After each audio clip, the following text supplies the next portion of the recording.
So, is there any truth to the claim that today's Palestinians are descendants from the ancient Canaanites? It's time for The Line of Fire with your host, activist, author, international speaker, and theologian, Dr. Michael Brown, your voice of moral, cultural, and spiritual revolution.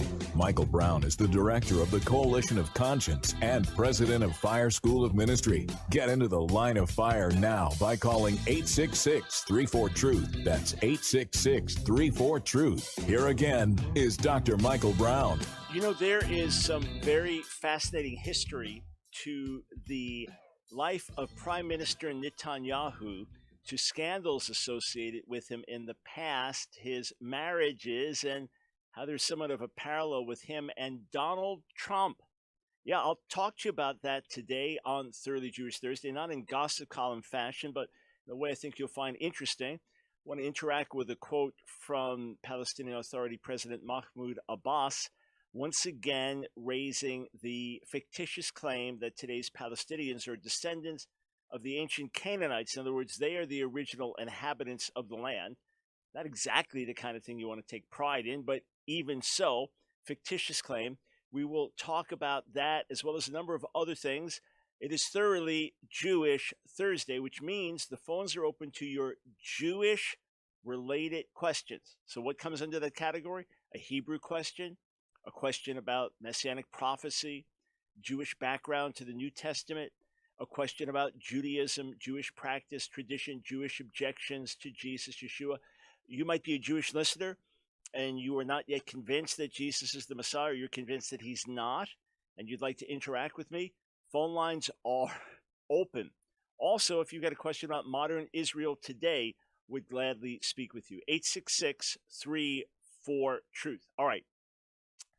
How many times has Donald Trump been married? You'll know the answer to that. 3. And that's been one of the issues, a thrice married president supported by conservative evangelicals. How could that be? A man known for his playboy past, a narcissist businessman. How could he be supported by evangelical Christians? This is something that's come up often in conversation.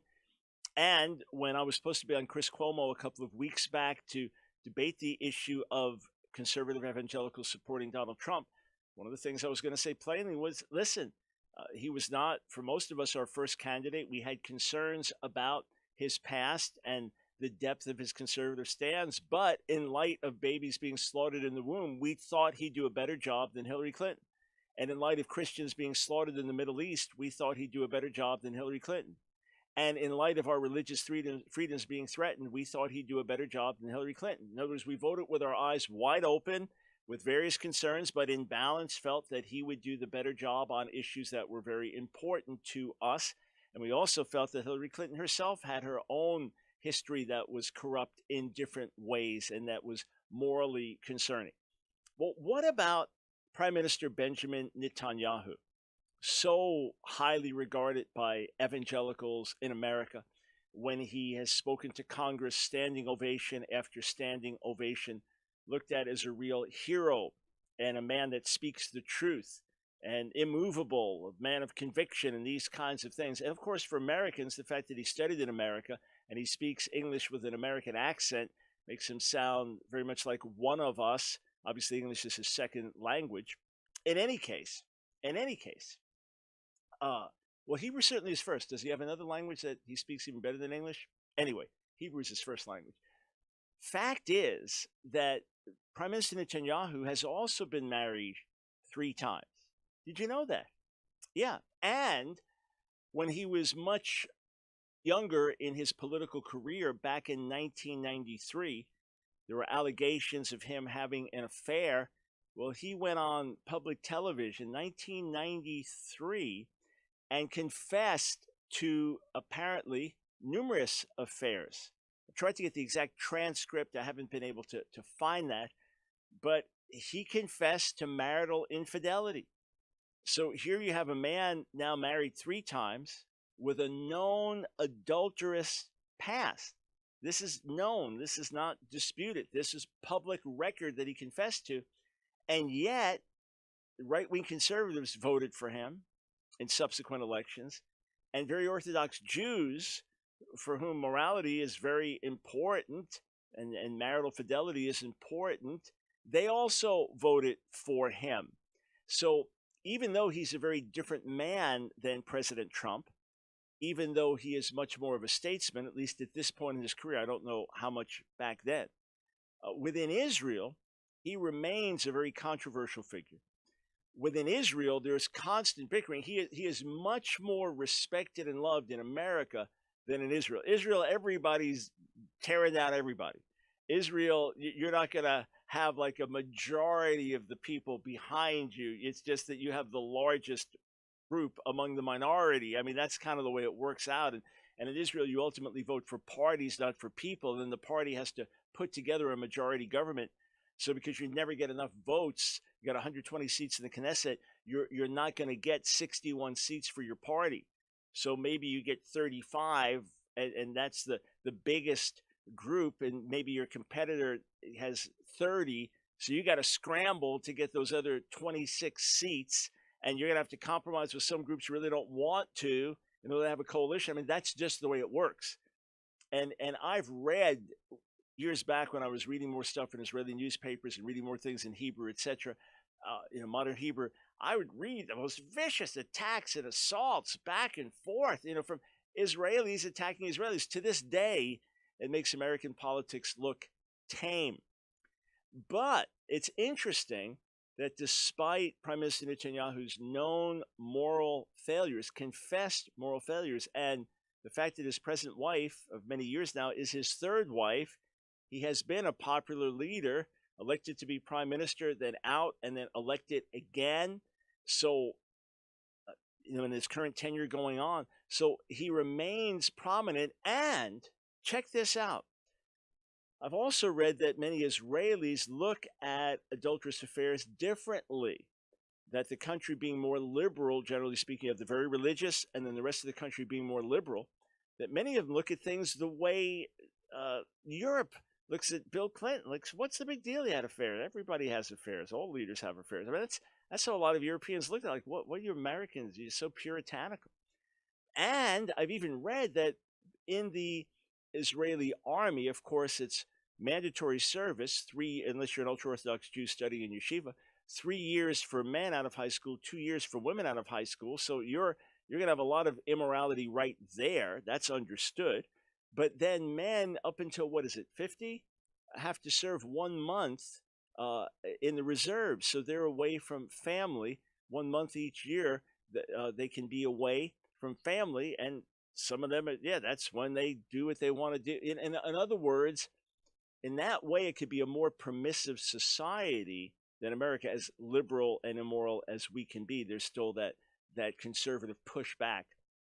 All that to say is just, it's interesting that people have ultimately said, look, we believe he's the best man for our security.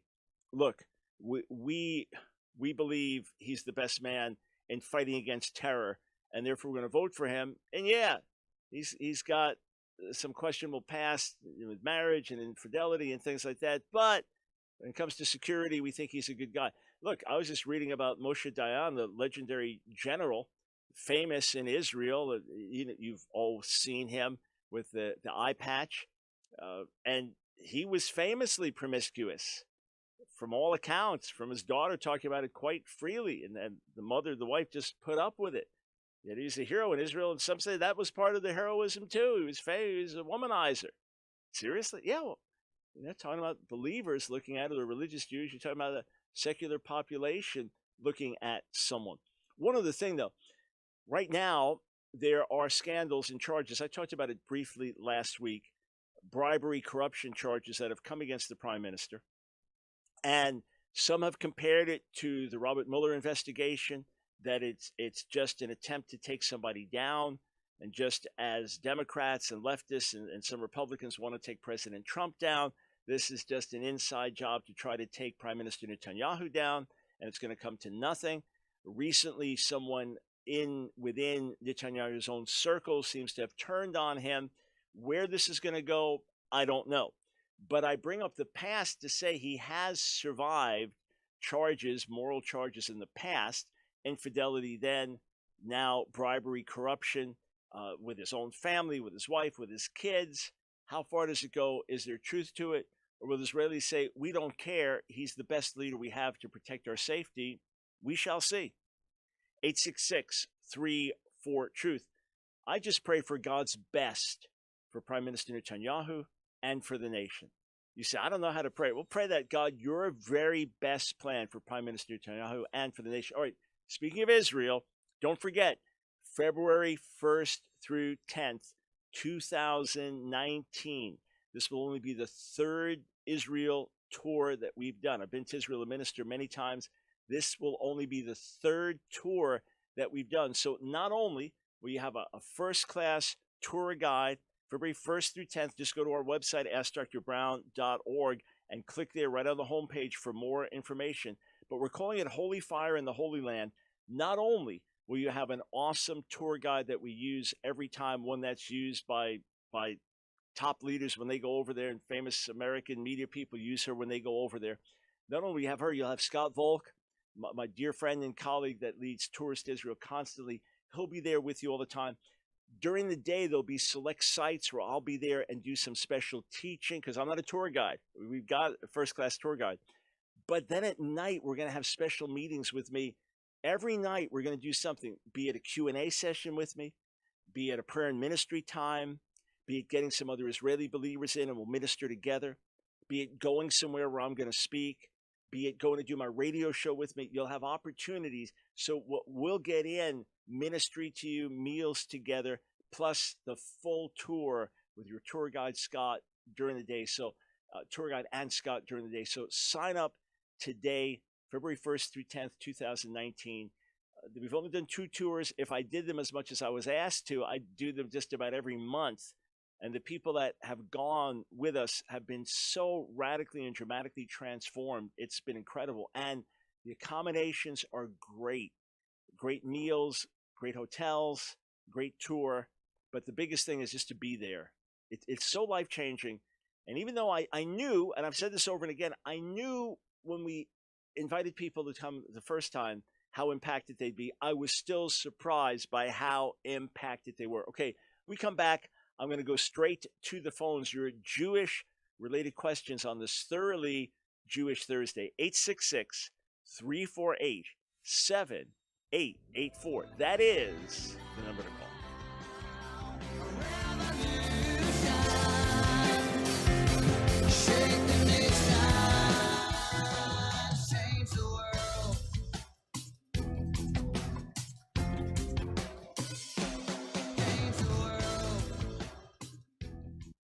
You don't need a PhD to know that our world is in serious trouble. All it takes is one glance at your social media feed to see that we're at a critical time, not just in our nation's history, but in world history. And this generation of believers is facing an unprecedented barrage of attacks against the truth of the gospel. And they're coming from 1,000 different directions.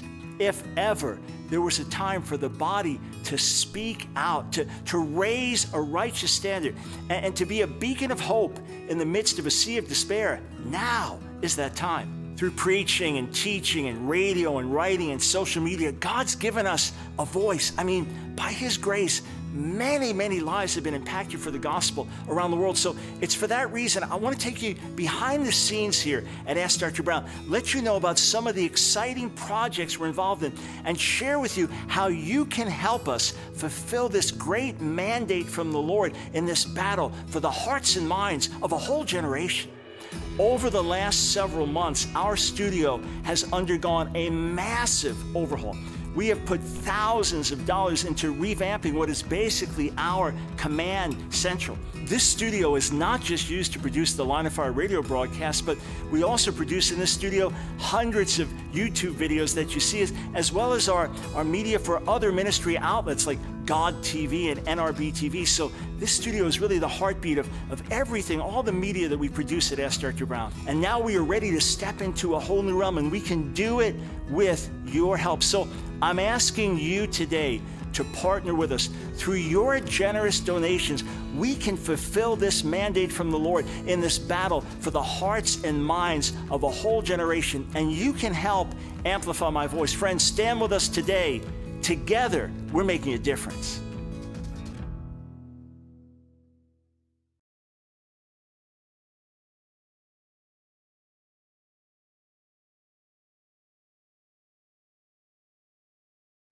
It's The Line of Fire with your host, Dr. Michael Brown, your voice of moral, cultural, and spiritual revolution. Here again is Dr. Michael Brown.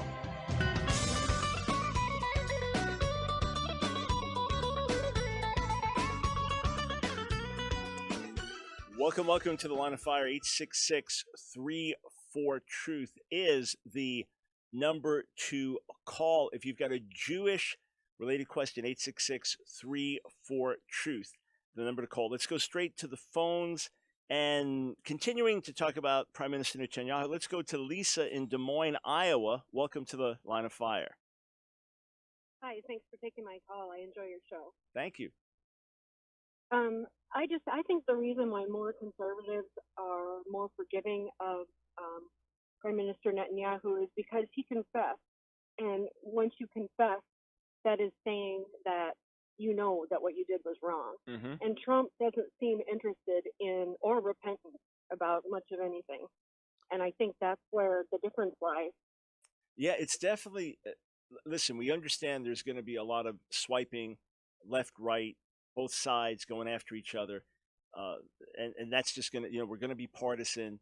There's no question about that. But I agree with you 100% that if President Trump forthrightly said, yes, this happened. Now, look, there's certain things he's denying, right? But let's just say that he said, yes, I did that. I'm guilty of it. I'm ashamed of it. I confessed it to my wife years ago.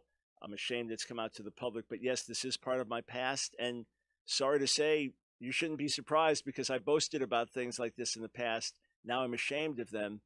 And as a nation, I appreciate your forgiveness and mercy. That goes a long way. Americans are a forgiving people. And even when you have some athlete that's really blown it, does something really ugly, when they're contrite about it, when they ask for forgiveness, they get a tremendous amount of support.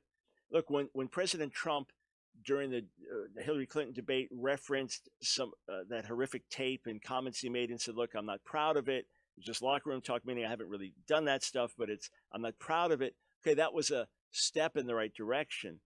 But in one speech, I remember writing about it, saying maybe he's going in the right direction. In one speech, he said that he had spoken harshly about people and he regretted it. And I thought, okay, that's positive, that's good. But no, I've not seen that as a pattern that when he blows it, he acknowledges it and asks for forgiveness. And if he did that, it would go a long way. It would make it a lot easier for people to get behind him. So you're right. And listen, what many people have a hard time realizing is that there's great strength in humbling yourself, that it takes moral character to do that. It takes moral strength to do that, to say, I was wrong, I blew it, no excuses, please forgive me. With God's help, I'm not going to repeat that. That is a sign of strength, not weakness. Many people think. Well, even Clinton did it. I mean, even Clinton did it, and look, why can't Trump do it? Yeah, well, I mean, I don't know that Bill Clinton really ever came clean with the various affairs and the full measure of what he did, and those who accused him of rape and things. But yeah, I see no reason except it's just not who he is. So we have to keep praying for him. I pray for him every day. Yeah, well, thank you. So I agree with you, Lisa. Thanks for the call. 866-34-TRUTH. Let us go to Lewis in Rockford, Illinois. Welcome to The Line of Fire. Hi, Dr. Brown. How are you? Doing well, thanks. Great.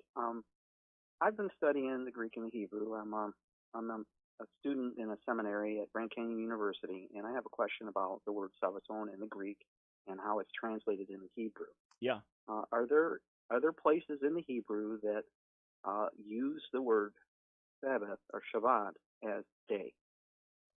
Just as day, not meaning yeah, Sabbath like day? Day of the week. Mm-hmm. No, all right. So give me an example. This way, I'll look at both Hebrew and Greek at the same time. The Hebrew and the Septuagint of where you'd find, say, Sabbaton used, and of course, Greek did not have the sh sound, so sh in Hebrew became sa in Greek. So give me an example of a verse where you're thinking. The verse I was looking at in the New Testament was Matthew 28:1. Mm-hmm. And we have the word Sabbaton twice in there. One of One of the times it means on the Sabbath day, Right. and the second one it says on the first day of the week. Got it. Exactly. Right. So here's what I'm just going to do, and I'll go through the process. All right. Unfortunately, we don't have this on the screen for everyone to watch that's watching, but I'll click on Sabbaton in Greek, okay, and then I'll search for that, and then that'll tell me all the various times. It's almost 200 times the word occurs between the Septuagint and New Testament usage. Okay, so the first time it occurs, Exodus 16:23. Yeah, it's just as Sabbath there, but basically, in short, rather than because we've got 200 references to go through here and over 160 verses, to check every one. But in short, it's it can be used obviously in Matthew 28, and I'm just going to scroll down there for a second. And I was focusing more on Old Testament usage, so we just want to look at New Testament for a second. Matthew 28:1, and you say that it says at the end of the Sabbath it began towards the first day of the week, right? Right. Yeah. So as to that usage in Hebrew and how common it is, I off the top of my head, I'm not thinking of when it would be used that way. It can be used for a holy day in another part of the week. In other words, a sacred convocation. So you can have, say, during that, and that's a big controversy within Passover, that there's first fruits, dedication of first fruits is the first day after the Sabbath. Does that mean the first day after Saturday, right, which is always the Sabbath, or the first day after a Sabbath within Passover, a holy convocation within Passover? But just meaning any day of the week or first day of the week, no, not to my knowledge. It's either going to be the seventh-day Sabbath or another holy convocation on a different day that can also go by that name. So what would lie behind Matthew 28:1 in that exact usage, to me, is not primarily normal Old Testament usage. That being said, I will just double check because I've looked at it more in terms of the Hebrew Bible than Greek New Testament. And if there's anything else I discover in the next few minutes in terms of something I haven't looked at, I'll let you and our audience know. Okay. Thank you, Dr. Brown. It's been a pleasure. Yep, you're very welcome. Yeah, and certain things I know right off the top of my head, hopefully a lot. Other things just need to double check, make sure we didn't miss something. All right, 866-34. Yeah, I got time for one more call. Let's go to Miguel in Suffolk, Virginia. Welcome to the Line of Fire. Hey, Dr. Brown. How you doing? Doing well, thank you.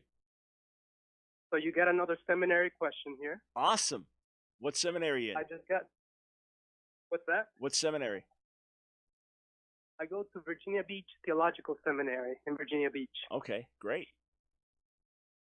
Yeah, so I just got done reading Colossian Syncretism by Clinton E. Arnold. He talks some about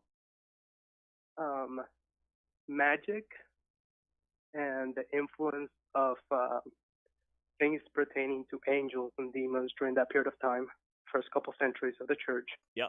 So I'm trying to keep it Jewish here, from a Jewish historian point of view. How influential were books like the Book of Enoch or the Wisdom of Solomon during that period of time, as far as Judaism goes? Yeah. Very, very influential. No question. Enoch was widely read and widely revered.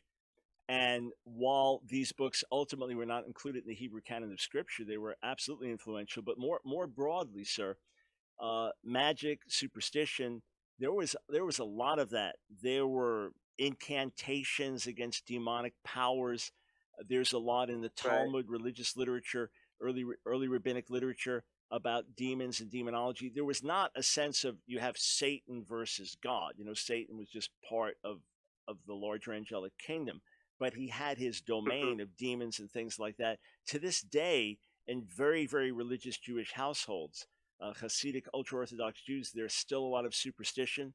There's still things having to do with magic and Kabbalah and, evil eye and stuff like that. So things that we would look at as just folktale, superstition, etc., that has become part of some of the ultra-Orthodox Jewish world, and especially the mystical Jewish world.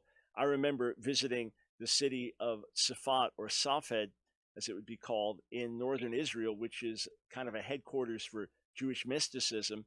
And we went into the old shul, what used to be the synagogue, the shul of Yosef Karo, who lived about 500 years ago and was famous for his compilation of law. And the synagogue was painted kind of like a blue-green type color, if I remember. But we were told that was a good color to keep demons away. So these superstitions persist. And if you'll just do a search for magic and superstition in Judaism, you'll find there's quite a lot written about it. And even though nothing touched monotheism, in other words, there's one God, period, the creator, but the reality of the spiritual realm, in some mystical circles, the use of the sacred name, those kinds of things, those definitely made their way into Judaism. I studied it extra some decades ago when I was looking at areas having to do with healing and then having to do with spiritual realm, and then that got me into other things about science and superstition. So yeah, definitely played a role. And then the whole theology of Enoch and the Watchers and all that, that's another area. All right, back to you momentarily.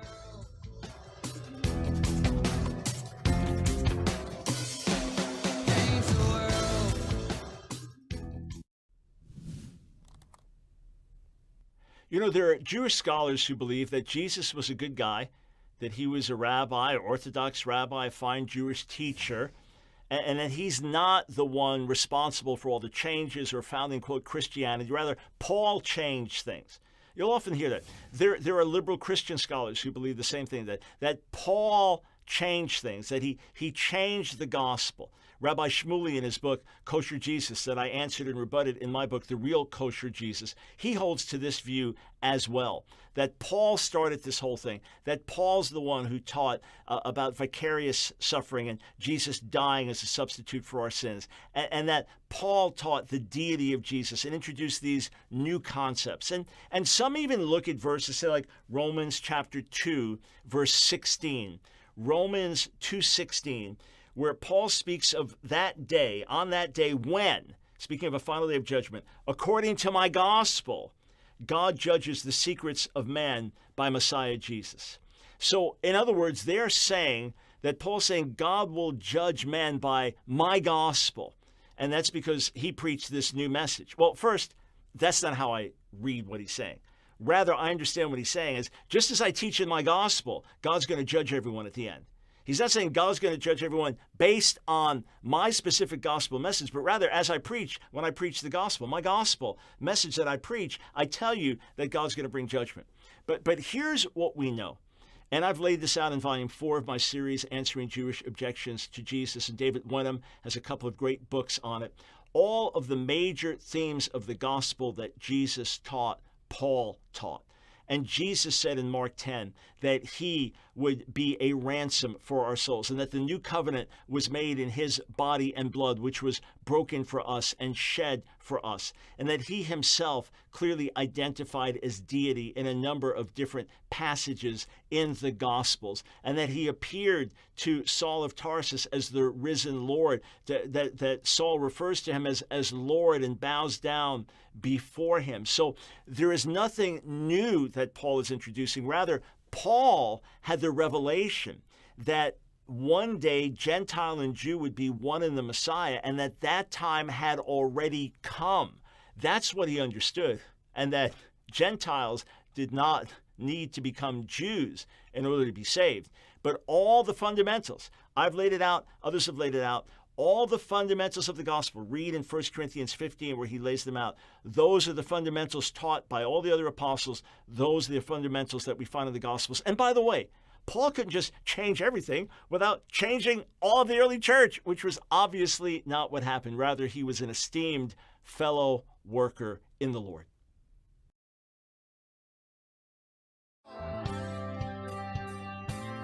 It's The Line of Fire with your host, Dr. Michael Brown. Get into the line of fire now by calling 866-34-TRUTH. Here again is Dr. Michael Brown.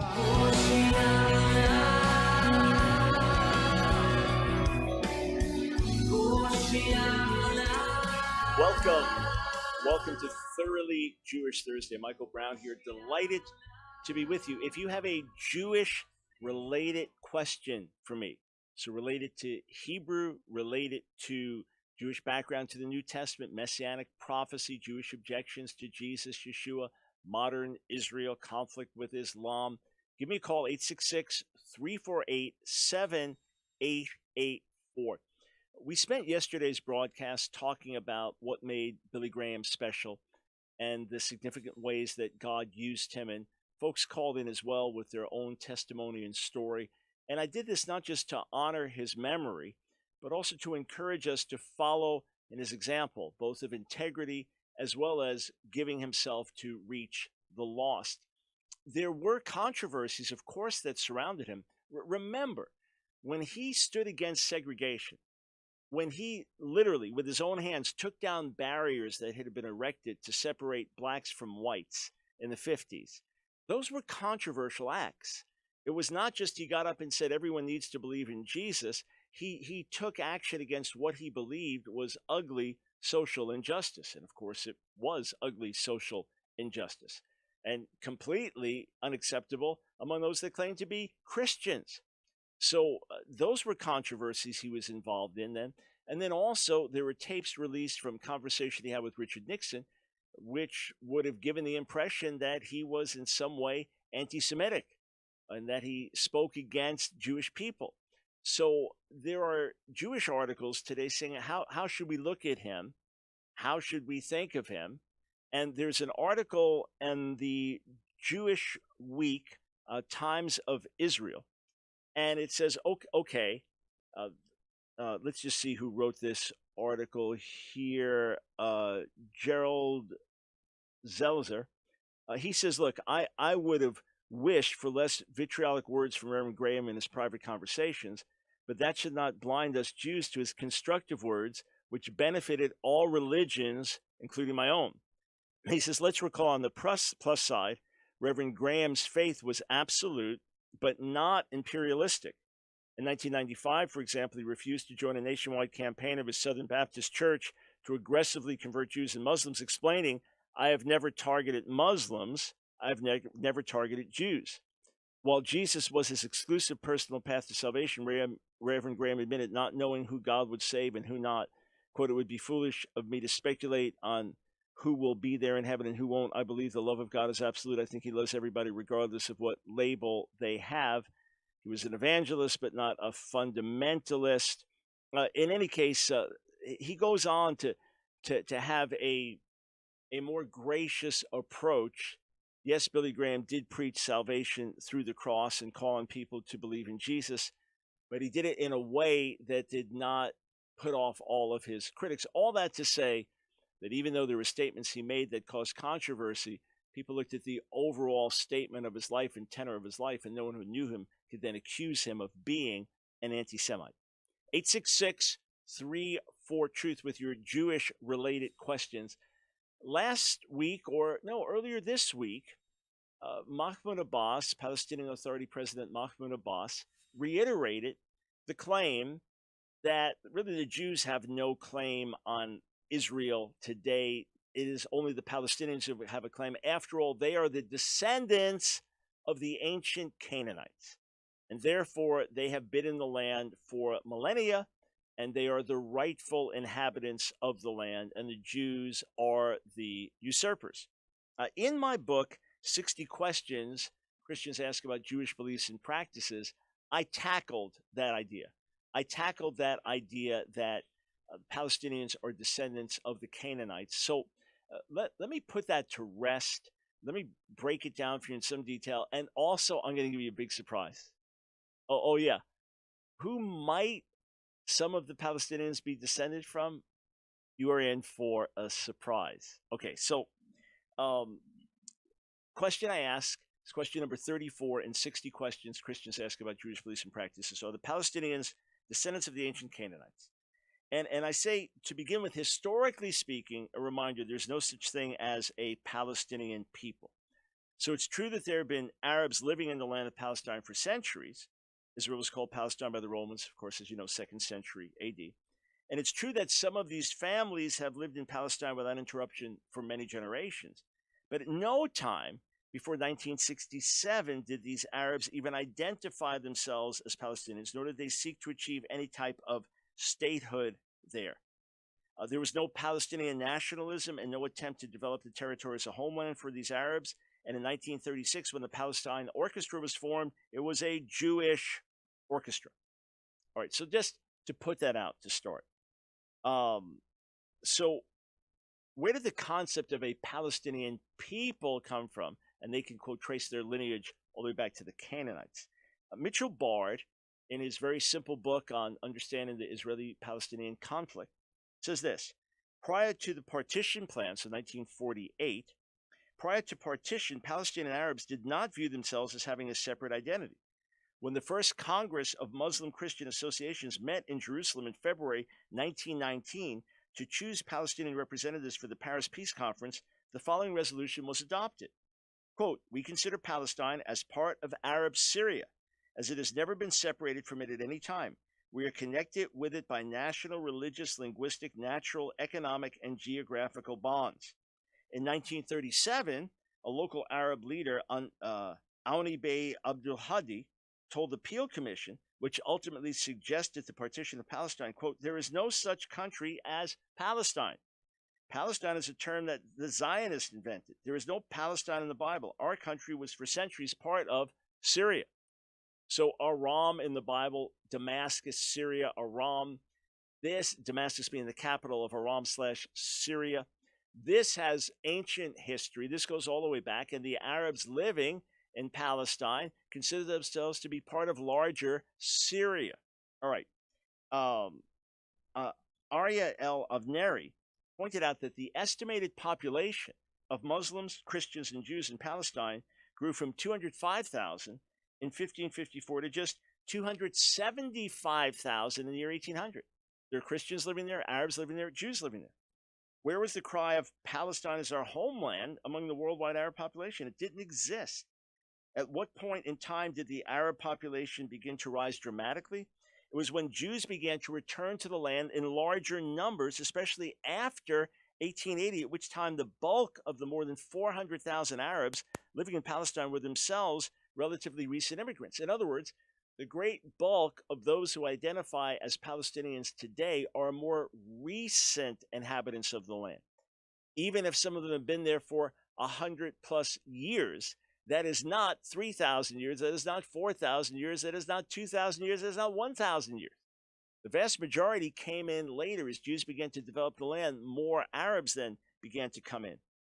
Moving ahead to the mid-20th century, Michael Comey points out that in 1948, just before the British withdrawal from Palestine began, 9% of the land was owned by Jews, 3% by Arab citizens living in the land, 17% was abandoned Arab land, and the remaining 71% was crown or state land vested in the mandatory British government and subsequently in the state of Israel. So even though you had more Arabs living there, you didn't have the land largely owned by Arabs at that time. All right, so the population of Judea Samaria, called the West Bank, and Gaza was only 450,000 in 1967. Today it's what? Over 3.5 million? So for people to say, "Oh, we go all the way back," no, most of this is much more recent. The great rapid growth is much more recent. So the question then comes down to, what about the Canaanites? Can at least some, maybe a remnant, trace their ancestry back to the Canaanites? Well, the fact is there's no national or ethnic group that can trace itself back to the ancient Canaanites, since these nations were either wiped out or became totally assimilated into the surrounding nations millennia ago, or they became part of the people of Israel. They were either subjugated and became part of the people of Israel, like the Gibeonites, or they were wiped out, or they fled to foreign lands. They were pushed out to foreign lands and assimilated into all those populations. So there's no such thing as the ancient Canaanites continuing in a distinct way through the centuries. They're gone. Again, they either assimilated into the people of Israel, or they assimilated into the surrounding nations, or they were wiped out. There is no Canaanite identity to go back to. The same can be said about ancient Philistines, who inhabited 5 cities and what would now be Gaza Strip, that they were either completely wiped out as a people a couple thousand years ago, or they assimilated among others. Either they were exterminated or they assimilated among others, but they have no ongoing history.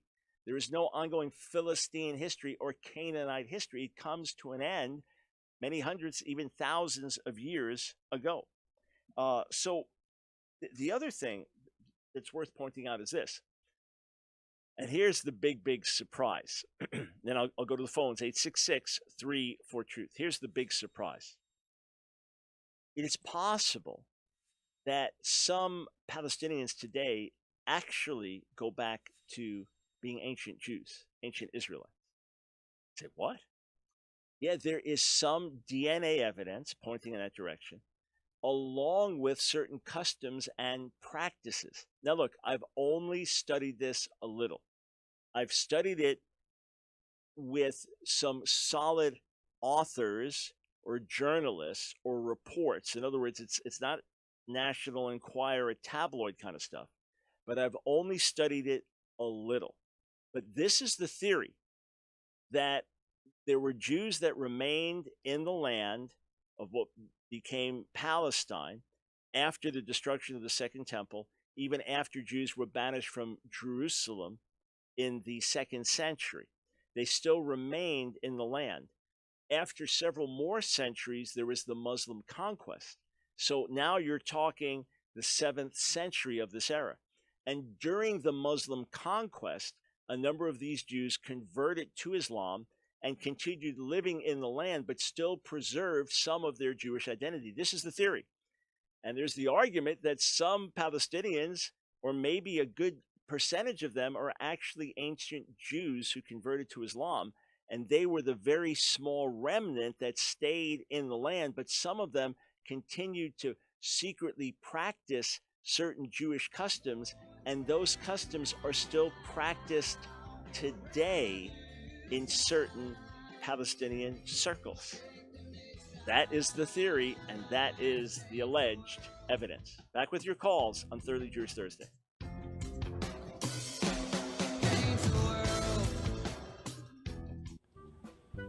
I want to present to you a unique way that you can partner together with me to reach Jewish people with the good news of Jesus, Yeshua, the Messiah. Hey, Paul wrote that the gospel is to the Jew first, but many of us don't know how to reach the Jewish people with the gospel. Can I tell you, we have a unique open door, and Jewish people are ready to hear, but we need your help.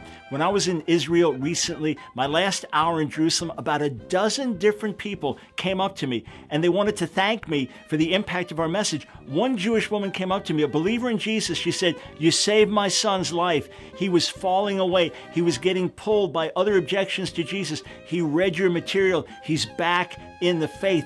A young man came up to me. He said he and his Orthodox Jewish friends, here he is, with the yarmulke, the head covering, the traditional Jewish outfit. He said he and his Jewish friends, his Orthodox friends, watch my debates with rabbis. A few years ago, I was able to lead a Holocaust survivor to faith in Jesus. He was a brilliant man, an atheist who had fled the Holocaust. He read my books on answering Jewish objections to Jesus, came to faith, led his wife to the Lord before they left this world. Friends, we have the resources. We have books ready to be translated in Hebrew to be distributed in Israel. We have our Real Messiah website, unique for reaching Jewish people, Orthodox Jews with the gospel, ready to be translated in Hebrew, ready to do internet campaigns to get into every home in Israel. Every cell phone in Israel can have this message, but we need your help. Every gift to our ministry will literally help us reach another Jewish person with the good news of Jesus the Messiah. Go to AskDrBrown.org. AskDrBrown.org, and when you go there, we will partner together to bring salvation to Israel and the Jewish people. Together, we're making a great difference. Now is the time to reach the lost sheep of the house of Israel, to share in this end-time harvest of Jewish souls, and to find out how to receive this 2-DVD set, Predestination, Election, and the Will of God Debate. Go to AskDrBrown.org and click the TV banner. Michael Brown.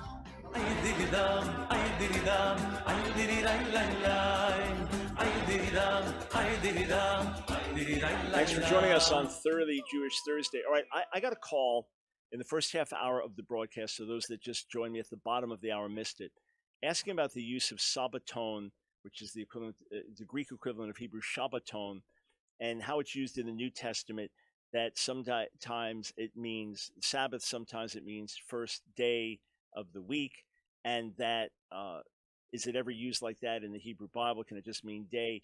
When I was looking at the Matthew 28:1, just trying to glance down, and then I started looking at other verses. Once I looked again, so Lewis, to answer your question, it never just means day. In the New Testament, it can mean week. So Shabbat can mean the Sabbath, or it can mean, or Shabbaton in Greek. So Sabbaton can mean the Sabbath itself, or it could refer to a week. That's again the 7 part of it. So the 7th day, or a period of 7 days. So it's the first day of the week. Sabbaton there would be week, not day. In Hebrew, however, Shabbaton would just be referring to the Sabbath celebration, a holy Sabbath, set apart as Sabbath. And that could be for Shabbat as well, that it could be a special consecrated time called a holy day of rest. That would be a Shabbat, a Sabbath, or, as it's used most of the time, the 7th-day Sabbath. That part we had said accurately, but I didn't respond to the question about can it be day in the New Testament. As I understand it, it's week, not day on some occasions. All right. And for those who say, what in the world are you talking about? Well, Lewis got it, and it was his question. All right, to the phones. We go to Thomasville, North Carolina. Welcome to the Line of Fire. Thank you, Dr. Brown. Quick question for you. Preaching Sunday on the law in the New Testament, and Jesus says, I came to fulfill the law, not to abolish it. So we look at the law now through this threefold division: the moral, the ceremonial, and the civil. Mm-hmm. Would an Old Testament Jew have looked at the law in that same threefold division, or is that something we just see looking back after the cross? Yes, it's a convenient way of looking at it, and it has a lot of truth to it. But no, an Old Testament Jew would not have perceived it as rigidly, and a traditional Jew to this day, even though they can see those distinctions, they would not perceive it like that. To them, Torah is much more holistic. Now, notice first in Matthew 5:17 that Jesus says, I didn't come to abolish the law or the prophets. And then he goes on talking about the law after that.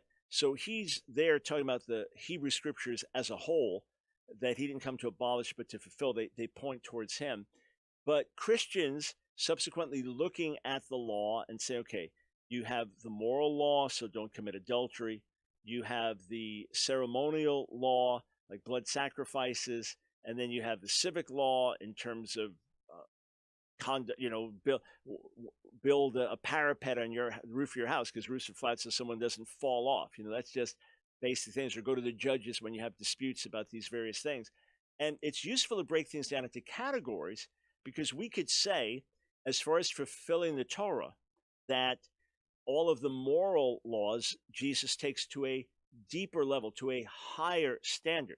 Right. Then we could also say, as far as the ceremonial laws, he brings them to fulfillment by dying on the cross and becoming our great high priest and forgiving our sins through his blood and purifying us.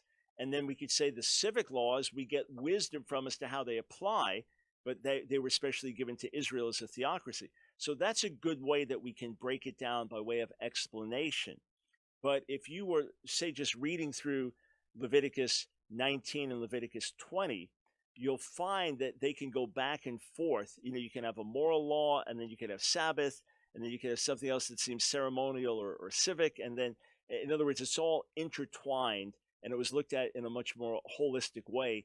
And that's why I think we need to, when we break it down in a way that is then holistic. This is how he fulfills it. In other words, have the different strands and show how he brings them to their fullest and highest meaning. For example, the calendar, that's another part, right? So the biblical calendar, The spring feast he fulfilled with his death and resurrection and giving of the Spirit. The fall feast he'll fulfill with his return. So those remain to be fulfilled. That's part of what Yeshua said in Matthew 5, that until heaven and earth pass away, not even the smallest letter will pass away until everything's fulfilled. So there are two untils there, right? There's until everything is fulfilled and until heaven and earth pass away. Some has been fulfilled already and some remains to be fulfilled. Would it be correct to say that the civil and the ceremonial are derived from the moral, or is that not accurate? No, you could make the argument that everything is derived from the moral. There are Jewish traditions that say all 613 commandments are contained within the 10 commandments and can be derived from them. So you could present it in terms of the inner core, right? You know, certainly living a moral life was more important to God than bringing a blood sacrifice. But because we don't live perfectly moral lives, and because of guilt and substitution and atonement, this was part of what was required. So, you know, you might do it in terms of circles. You know, here's the innermost circle, here's the next circle coming out of that, and here's the next circle coming out of that. Anything that helps people realize it's one law that God gave and it has different layers and applications to it. And to the extent that you can get insight without forcing it as to how everything flows out of the moral law. Sure, look, Paul reduces everything to the love commandment and says that if we love one another, we won't commit adultery, we won't murder. So he's saying all the moral laws will be fulfilled if you follow that. And then traditional Judaism has a discussion. It's a fascinating discussion as to there are 613 commandments, but then this one reduced it to this amount, this one reduced it to this, and Micah reduced it to 3, and Micah 6:8, you know, to do justly and walk humbly before God, and to love mercy, right? That he reduces it to 3. What does God require of you? And then it says Habakkuk reduced to 1. The just will live by faith. This is in Talmud, in rabbinic literature. So, you know, these are all questions that I think you can have a lively discussion with and open up in a way without, again, you never want to force something. You want to ride it as long as it can be ridden in that respect.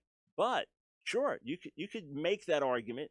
I'm not saying I've ever tried to, but I am saying there are Jewish traditions that say all the 613 commandments are derived from the 10. So see what you can do. Okay, I appreciate your insight today. Thank you. You bet. Sure thing. All right. I'm out of time for calls. Let me say a couple things. All right. Shall I start a fresh new controversy? Yes, I will. We are often told by those who say that all of the Torah commandments are binding on believers today, that we're under the Sinai covenant as much as we're able to keep it because Jesus didn't abolish, he fulfilled, and we're to follow his example, etc. And they will say, look, Jesus says, if you love me, keep my commandments. And many would say, no, that just means the commandments that I teach, what I say. So the word commandments, entele in Greek, mitzvah in Hebrew, is used in different ways in the New Testament. If you'll read in Matthew, Mark, and Luke, it's primarily used in terms of the 10 commandments, the commandments that God gave, Mount Sinai. It's primarily used. You know the commandments, right? The rich young ruler, you know the commandments. In John's gospel, the word entele, commandments there, just look up every one, is used in terms of the teaching of Jesus himself, Yeshua's own commandments. In other words, if you're reading in a red letter Bible, the red letter commandments. And that's how I believe 1 John uses it and Revelation uses it as well. Those who keep the commandments of God, speaking of the commandments that Jesus himself gave. But study it in John. Look in John and see if you can follow my point. Just look up every time commandment occurs there or command and see if you will understand my vantage point there. And I start with the text. I do my best to be inductive. So I start reading it. I look at verse after verse after verse, also using a concordance, just look at verse after verse after verse, and then say, okay, what is the data saying? And do my best to be inductive as I study. No one is going to be perfect. We all have certain presuppositions, but we constantly pray, God, open my eyes, show me where I'm missing something, show me where I am wrong, and keep studying Scripture to grow and learn. All right. Friends, have you pre-ordered Playing with Holy Fire yet? Yep, comes out April 3rd, a wake-up call to the Charismatic Pentecostal Church. Of course, you can order it on Amazon and ebook form, or there's an Audible book this time, or you can get the paperback. But if you'd like to get a collector's edition, something special from us, and it's special for me too because I get to sign these, you can pre-order at our website, AskDrBrown.org, ASKDrBrown.org. You'll see a banner, maybe the first, second banner that comes up on the page. You can pre-order there, and what we do, we get the first printing. So however many pre-orders we get, whether it's the first 100 or 200 or 300, whatever it is, we number them, all right? So you'll say, I got number 31, I got number 6, I got number 108. So they're numbered, and then I sign them to you with a scripture. So it's special for me. We got a big stack of books, we pray over them, and I get to sign them for you. It's special for you in that if someone wants to borrow it, that's your book. It's numbered, it's signed. We only do it with the first edition. And also, it's a way that you can help us and support our ministry. So go ahead and pre-order. And we, trust me, friends, we go for it. We tell the truth. We talk about abuses openly and candidly, but in the context of this, that God is doing an amazing thing around the earth.